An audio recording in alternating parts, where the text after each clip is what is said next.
वट सावित्री व्रत की संपूर्ण कथा विधि स्कंद पुराण में बताई गई है। स्कंद पुराण में देवी सावित्री के पति सत्यवान की मृत्यु हो जाने पर सावित्री द्वारा पति के प्राण यमराज से वापस लाने की कथा का जिक्र वट सावित्री व्रत कथा में किया गया है। इस कथा के विषय में कहा गया है कि यह कथा सौभाग्य प्रदान करने वाला है। भारतीय परंपरा के अनुसार पत्नी अपने पति की लंबी आयु और सुखद वैवाहिक जीवन के लिए और संतान की प्राप्ति में सहायता देने वाला व्रत माना गया है। इस व्रत को ज्येष्ठ कृष्ण अमावस्या को मनाया जाता है। इस व्रत में वट और सावित्री दोनों का विशेष महत्व होता है। सावित्री का अर्थ वेद माता गायत्री और सरस्वती भी होता है। इसलिए वट सावित्री व्रत के दिन वट वृक्ष के नीचे इस कथा का विस्तार पूर्वक पाठ करना चाहिए और सुहागन महिलाओं को इस कथा को सुनना चाहिए। मध्य देश में एक धर्मात्मा राजा रहता था जो सभी प्राणियों के हित में तत्पर रहता था। उस मध्य नरेश नाम अश्वपति था। धर्मात्मा, क्षमाशील, सत्यवादी होने पर भी राजा संतान रहित था। एक समय वह राजा प्रभास क्षेत्र में यात्रा करते हुए पहुंचा और सावित्री स्थल पर आ गया। वहां पर राजा ने अपनी रानी के साथ इस व्रत को विधि विधान से पूजा किया, जो सावित्री व्रत नाम से प्रसिद्ध सभी प्रकार की कामनाओं को पूर्ण करने वाला है। भूर्भुवः स्वः इस मंत्र की साक्षात मूर्ति बनकर स्थिति श्री ब्रह्मा जी की प्रिया सावित्री देवी उस राजा पर प्रसन्न हुई। कमंडलू को धारण करने वाली वह सावित्री देवी राजा को आशीर्वाद देने के बाद पुनः अदृश्य हो गई। देवी के दर्शन के पुण्य से कुछ दिनों बाद राजा अश्वपति के घर देवी के समान सुंदर कन्या का जन्म हुआ, जो देवी सावित्री के अंश से ही उत्पन्न हुई थी। देवी सावित्री की प्रसन्नता से प्राप्त तथा सावित्री की पूजा करने के बाद उत्पन्न कन्या का नाम भी सावित्री रखा गया।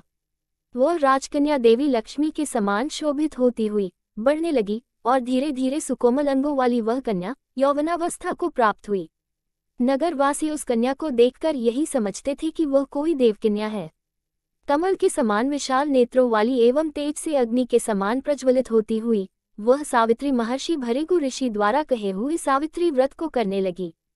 लक्ष्मी के समान सुशोभित वह कन्या एक दिन देवी सावित्री की पूजा के बाद पिता के पास खड़ी हो गई। उस समय पुत्री की युवावस्था को प्राप्त हुई देखकर राजा ने राजगुरु मंत्रियों से सलाह किया। इसके बाद राजा ने सावित्री से कहा, हे पुत्री, तुम्हें योग्य वर को देने का समय आ गया है। मुझसे कोई तुम्हें मांगने के लिए भी नहीं आता और मैं भी विचार करने पर तुम्हारी आत्मा के अनुरूप वर को नहीं पा रहा हूँ। अतः हे पुत्री, देवताओं के निकट मैं जिस तरह से निंदनीय न हो जाऊं वैसा तुम करो। मैंने धर्मशास्त्र में पढ़ा और सुना भी है कि यदि पिता के गृह में रहती हुई विवाह के पहले ही जो कन्या रजोधर्म से युक्त हो जाती है उसके पिता को बड़ा पाप लगता है। इसलिए हे पुत्री, मैं तुमको भेज रहा हूँ कि तुम स्वयं ही अपने योग्य वर ढूंढ लो।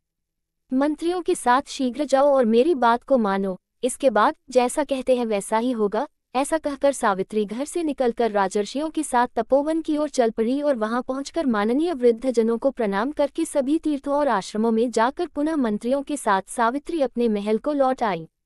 यहाँ सावित्री ने पिताजी के साथ देवर्षि नारद जी को बैठे हुए देखा। आसन पर बैठे हुए नारद जी को प्रणाम करके मुस्कुराती हुई जिस कार्य के लिए वन में गई थी सारी बातें कहने लगी। सावित्री बोली, हे नारद जी, शाल देश में धर्मात्मा द्युमत्सेन नाम से विख्यात एक क्षत्रिय राजा हैं, जो दैवयोग से नेत्रहीन हो गए हैं। रुक्मी नामक उनके एक सामंत ने उनसे राजपाट छीन लिया है और वह अपने पुत्र और पत्नी के साथ वन में रह रहे हैं।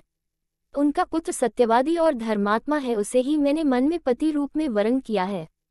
नारद जी सावित्री के वचनों को सुनकर बोल पड़े, हे राजन, सावित्री ने यह बड़ा कष्टप्रद कार्य कर डाला। बाल बुद्धि होने से इसने केवल गुणवान समझकर सत्यवान को वरण कर लिया। सत्यवान मिट्टी के घोड़े बनाता है और घोड़े का चित्र भी बनाता है, इससे उसे चित्राश्व भी कहते हैं।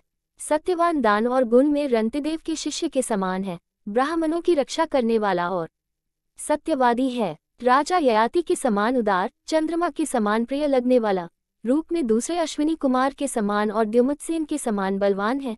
लेकिन उसमें केवल एक दोष है, दूसरा कोई नहीं कि सत्यवान आज से ठीक 1 वर्ष पर क्षीणायु हो जाने से देहत्याग कर देगा। इस प्रकार नारद जी की बात सुनकर राजकन्या सावित्री ने राजा से कहा, राजा, लोग किसी से एक बार कोई बात कहते हैं, ब्रह्मवेत्ता एक ही बार कहते हैं और एक ही बार कन्या दी जाती है। ये तीनों कर्म एक ही बार किए जाते हैं, बार बार नहीं। दीर्घायु हो अथवा अल्पायु, गुणवान हो अथवा निर्गुण, वर को एक ही बार वरण कर लिया। अब दूसरे वर को वरण नहीं करूंगी। नारद जी ने कहा, हे राजन, यदि आपको उचित लगता हो तो अपनी पुत्री सावित्री का कन्यादान शीघ्र कर डालिए। राजा शुभ मुहूर्त विधि विधान पूर्वक सत्यवान के संग सावित्री का विवाह करवा दिया। सावित्री अपने पति को पाकर ऐसे प्रसन्न थी जैसे उसे पुण्यवान पुरुष स्वर्ग को पाकर प्रसन्न होता है।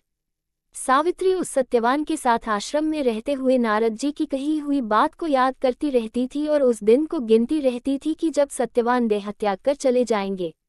जब सत्यवान के मरण के केवल 3 दिन शेष रह गए तब सावित्री ने निराहार रहने का व्रत लिया और तीसरे दिन सुबह स्नान करके देवता और पितरों का पूजन किया। फिर सास ससुर की चरण वंदना करके वह भी पति के साथ जंगल की ओर चल पड़ी। जंगल में लकड़ी काटते काटते अचानक से सत्यवान के सिर में दर्द होने लगा।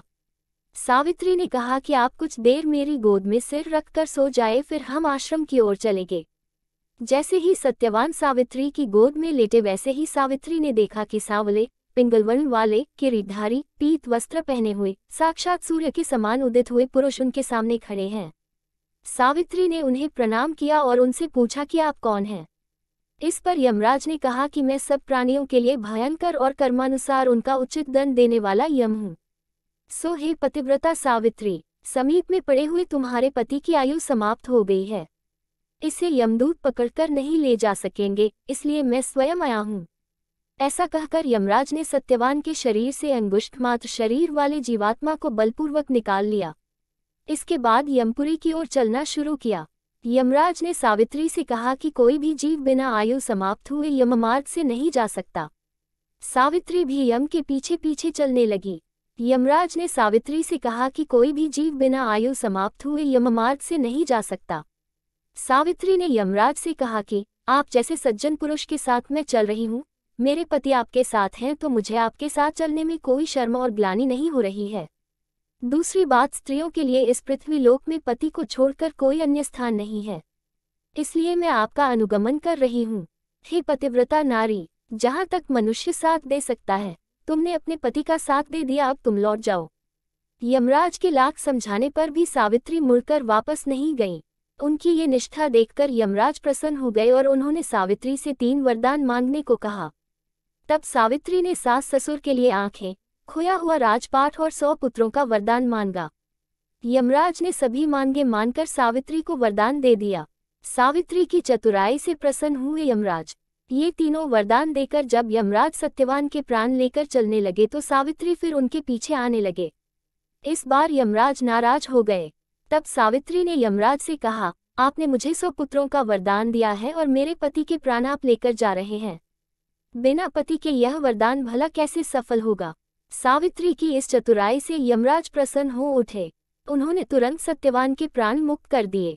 इसके बाद सावित्री सत्यवान को लेकर वट के नीचे चली गई और सत्यवान जीवित हो उठे। सावित्री जब पति को लेकर वापस लौटी तो उन्होंने देखा कि उनके सास ससुर की आंखें भी वापस आ चुकी हैं और उनका खोया हुआ राजपाट भी वापस मिल गया।